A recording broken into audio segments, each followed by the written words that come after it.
शीतलहरी का मौसम है। टी मोड़ में नवीन दा उपस्थित है, आजसू के केंद्रीय सचिव है भाई, सोचे इनसे भी बात कर लेते हैं। सबसे पहले जोहार। जोहार। कैसे हैं? बढ़िया भाई। ठंडा का मौसम में टी मोड़ घूम रहे हैं? जी, हम लोग का तो घर है टी मोड़, तो जाएंगे कहाँ हम लोग। मैया रोड में सम्मान के लिए आप एप्लीकेशन दिए थे, मिला विज्ञापन दिए थे। चंद्रपुरा में पहले 2-3 दिन पहले मिला, हम लोग आवेदन दिए, उसके बाद 2 दिन पहले मिला यहाँ पे।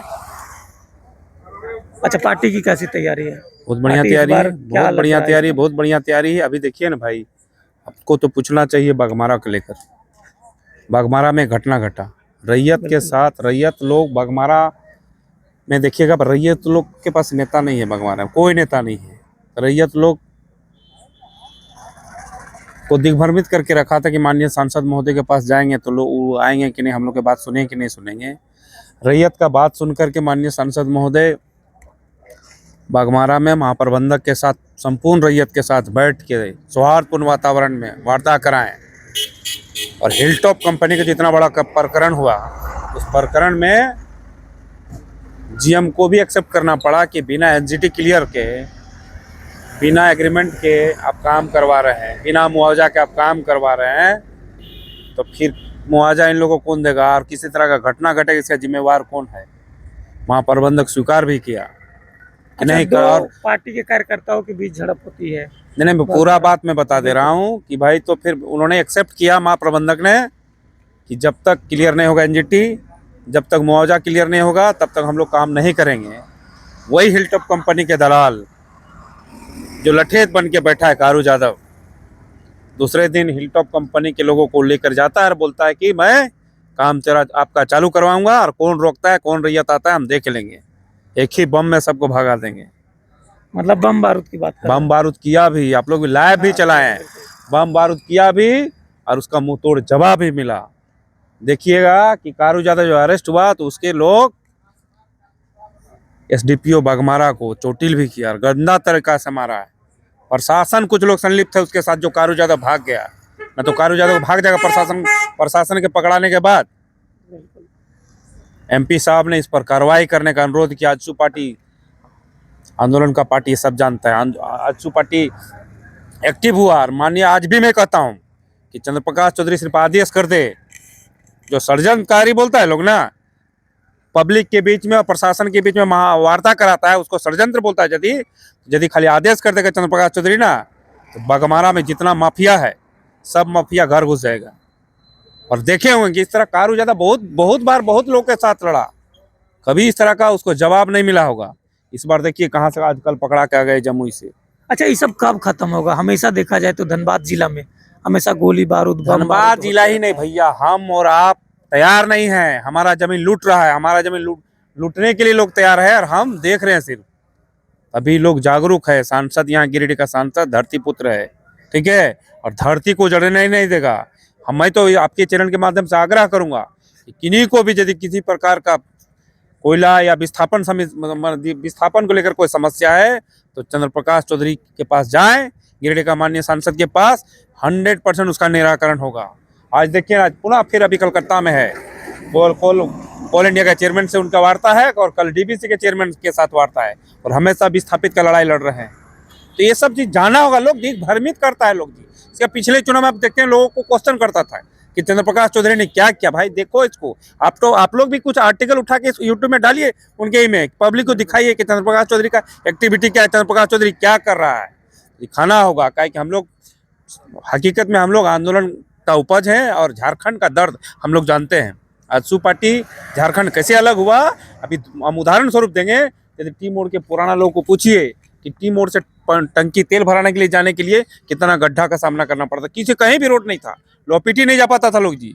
मैंने बिहार के समय में ये स्थिति था। हम लोग जब झारखंड बना उसके बाद ये सब सारा जो लाइट देख रहे हैं, रोड देख रहे हैं, हमारा यहाँ तो बीसीसीएल, हमारा छाती में बीसीसीएल बसा हुआ है, लेकिन रोड का स्थिति गंदा था, बिजली का स्थिति गंदा था, शिक्षा का स्थिति गंदा था, पानी का स्थिति गंदा था। आज देखिए झारखंड अलग हुआ, और मैं बता रहा हूँ, अभी तो लोग भाई, उस समय लोग आभा में राजनीति करता था, अभी तो लोग भरा पूरा राजनीति कर रहा है। और बता रहे हैं कि एक समय था जब पुलिस देख के लोग भागता था जी। थाना में टेबल ठोक के वार्ता करता है, इसलिए बहुत अंतर है आजसू पार्टी में और दूसरे पार्टी अच्छा, आजसू पार्टी आंदोलन की पार्टी है, आंदोलन से उभरा हुआ पार्टी है, लेकिन फिर भी विधानसभा में देखा जाए तो कहाँ पे गलती हुई पार्टी में कि भाई सीट देखिए, मात्र एक ही आया। देखिए मैं बोलूँगा कि एक अभी कई जीत बाकी है, कई हार बाकी है, राजनीति का कितना सार बाकी है, ठीक है। और राजनीति में हार जीत से ये तय नहीं होता है कि पार्टी कहाँ है। झारखंड पार्टी 4000 पंचायत और झारखंड के हर एक प्रखंड में आजसू पार्टी का पदाधिकारी, उसका टीम बना हुआ है। आजसू पार्टी बोकारो, धनबाद, गिरिडीह, रांची का पार्टी नहीं है। आजसू पार्टी झारखंड के हर एक जिला का पार्टी है। आजसू पार्टी झारखंड के झारखंडियत का आवाज है। इसलिए आजसू पार्टी का संगठन में एक जिला और चुनाव से हार जीत का मापदंड आप नहीं कर सकते। हम लोग चुनाव लड़े, 10 सीट पे चुनाव लड़े, 1 सीट चुनाव जीते हम लोग, 7 जगह हम लोग सेकंड पे रहे हैं। तो कहाँ हम लोग गंदा हारे, कहाँ गंदा हारे भाई हैं? हम लोग तो ठीक जगह पर हैं। फिर हम लोग आएंगे, रिकवर करेंगे ना। किसी का मैंने परमानेंट नहीं है, राजनीति है। यही तो शोभा है प्रजातंत्र का, आपको जिताएं फिर दूसरे को जिताएं। आप और बेहतर कर रहे हैं तो और जिताएंगे, आपको और जिताएंगे। इनको आप बोल रहे हैं? सुदेश जी पूरा झारखंड का आँख खोल दिए जी। सुदेश महतो का विजन, सुदेश महतो का सोच झारखंड में, और झारखंडियत का सोच किसी दूसरे नेता के पास नहीं हो सकता है। इसलिए आज एक उदाहरण ले लीजिए ना, झारखंड में यदि इम्प्रूवमेंट यदि दिखेगा हर विभाग में, तो सुदेश महतो का ही देन है। इन्हीं के कार्यकाल में इनके जितने भी मंत्रालय रहा। आप चंद्र प्रकाश चौधरी की बात करते हैं, चंद्र प्रकाश चौधरी जब PhD मंत्री थे, पूरे देश में पहला राज्य बना था ODF का, झारखंड बना था। शिक्षा आपका पानी में पूरे देश में यदि किसी को पुरस्कार मिला था, चंद्र प्रकाश चौधरी को मिला था।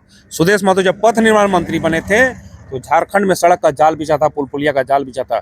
पूरा देश में सबसे बेस्ट पथ निर्माण मंत्रालय का अवार्ड मिला था सुदेश महतो का। इंडिया टुडे का एक सर्वे था यूथ आइकन में, सुदेश महतो में उसमें स्थान पाया था। इसलिए सुदेश महतो जहाँ भी गया, ग्रामीण विकास में रहा तो आप काम देखिए, पंचायती राज में अब आपका 50% महिलाओं को आरक्षण दिया, होम मिनिस्ट्री में रहा आपका। जो आप थाना में हम लोग घुसते हैं, जो आगंतुक कक्ष दिख रहा है आपको, बैठने के लिए पानी का व्यवस्था, वहाँ बैठने का व्यवस्था जो है, पानी का व्यवस्था है। चौकीदार जिसका ट्रांसफर नहीं होता उसका वेतन बढ़ाया। मॉडल थाना सुदेश महतो ने दिया। थाना कहा था, झुग्गी झोपड़ी में चलता था झारखंड में थाना। पूरा बिहार के समय में झुग्गी झोपड़ी में थाना चलता था। मॉडल थाना किसने दिया? सुदेश महतो ने दिया। इसलिए भाई उनका काम बहुत है, उनका काम अतुलनीय है। लेकिन कई लोग बोलते हैं कि वो पहले का दौर था, अब आपका दौर में कुछ और है। मैंने उसका सोच बदल गया। पहले का दौर बढ़िया बदला नहीं, सुदेश महतो का दौर था, अब किसी और का दौर चल रहा है। किसी का नहीं चलता है, सोच का दौर होता है।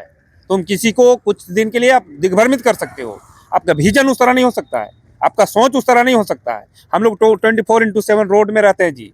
आप दौर की बात करते हो, हम लोग आज भी थाना में जो 12 बजे रात को हम लोग थाना में जाते हैं, लोगों का सेवा देते हैं। लेकिन हम मुंह बजा के नेतागिरी हम लोग नहीं करते हैं जी। आज ब्लॉक में हम लोग जाते हैं धरना, हम लोग कोई धरना देता है किसी के लिए, कोई जन्म प्रमाण, आज के भी डेट में भी हम लोग जन्म और मृत्यु प्रमाण पत्र लोगों का बना देते हैं, ये सेवा देते हैं। दौर क्या होता है? दौर जमीन पे काम ही नहीं करना, दौर की बात करते हो यार। आज भी हम लोग पब्लिक के बीच में रहते हैं, आज भी कहीं भी सड़क पे किसी का एक्सीडेंट होता है तो पहला कॉल हम लोग को आता है, हम लोग उठा के थाना हॉस्पिटल लेके जाते हैं उसको। आज कहीं घटना करता तो हम लोग। अच्छा, गरीब, शोषित वंचित लोगों के लिए आजसू क्या करती है? झारखंडियत का आवाज में बोल रहा हूँ, उसमें गरीब शोषित सारा लोग समाहित है। सबके लिए मैं किसी के लिए, यदि मैंने किसी का विडो पेंशन बना रहा हूँ, किसी का मैं पेंशन बना रहा हूँ, किसी का मैं राशन कार्ड में नाम चढ़ा दे रहा हूँ, किसी को आवास दिला दे रहा हूँ, तो किसके लिए कर रहा हूँ? तो गरीब शोषक के लिए मैं कर रहा हूँ। थाना में यदि बिना पैसा का किसी का हम करेक्टर बनवा दे रहा हूँ, किसी का पासपोर्ट का वेरिफिकेशन करवा दे रहा हूँ, तो गरीब लोगों के लिए कर रहा हूँ। किसके लिए कर रहा हूँ? मैं एक अदना सा कार्यकर्ता के लिए, मैं 24/7 हम लोग काम करते हैं। ये हवाबाजी और नेतागिरी का एक दौर चला है, नो डाउट इसमें नहीं चला है, लेकिन इस दौर से गरीब ठगा जा रहा है, इस दौर से बेरोजगार ठगा जा रहा है, इस दौर से रोजी रोजगार से लोग चला जा रहा है। हवा में कहाँ दौड़वा रहे हैं, किसको दौड़वा रहे हैं? कोई दिशा नहीं उसका, कोई मंजिल नहीं है, कोई मंजिल नहीं है उसका भाई। फिर भी लड़का लोग दौड़ रहे हैं, उसी दौड़ेगा, फिर ठगा महसूस अभी तो शुरू हो गया, अब तो शुरू हो गया ना भाई। आप पहले तो डुमरी की बात कर रहे हो, ऐसा नेतागिरी शुरू किया लोग कि घर घर नौकरी दे दो लोग। इसलिए वो सब छोड़िए। हेमंत सोरेन से हम आग्रह करेंगे, माननीय मुख्यमंत्री झारखंड सरकार से, कि मैया सम्मान योजना के समतुल्य या उससे ज़्यादा भी दिव्यांग पेंशन, वृद्धा पेंशन, विधवा पेंशन को भी दिया जाए। सही दीदी लोग के लिए वेतन लागू किया जाए। अनुबंधित जितने भी कर्मी हैं उनका मानदेय 1,000-1,500 जिनका जिनका है उनका मानदेय बढ़ाया जाए। क्या है कि आप किसी के साथ एक आंख में काजल और एक आंख में खैरका नहीं कर सकते, इसलिए आपका काम वो कर रहा है भाई, उसको देना होगा आपको। इसलिए हम लोग आग्रह करें, बहुत जल्द हम लोग जिला मुख्यालय में भी जाएंगे, ब्लॉक में भी जाएंगे कि आप साधुवाद के पात्र हैं, मैया सम्मान दे रहे हैं, लेकिन जितने लोग को अब जो सर्वे करके रखे हैं सारे लोग को दीजिए, और ये आपका जो पेंशन है इसको पेंशन बढ़ाने का काम करिए। चलिए, बहुत बहुत धन्यवाद। Thank you. हाँ, ये थे नवीन महतो आजसू के केंद्रीय सदस्य। इनका विचार मैंने लिया, कैसा लगा कमेंट्स करके जरूर बताइए, क्योंकि रात 8 बज रही है, शीतलहरी का मौसम है, उस मौसम में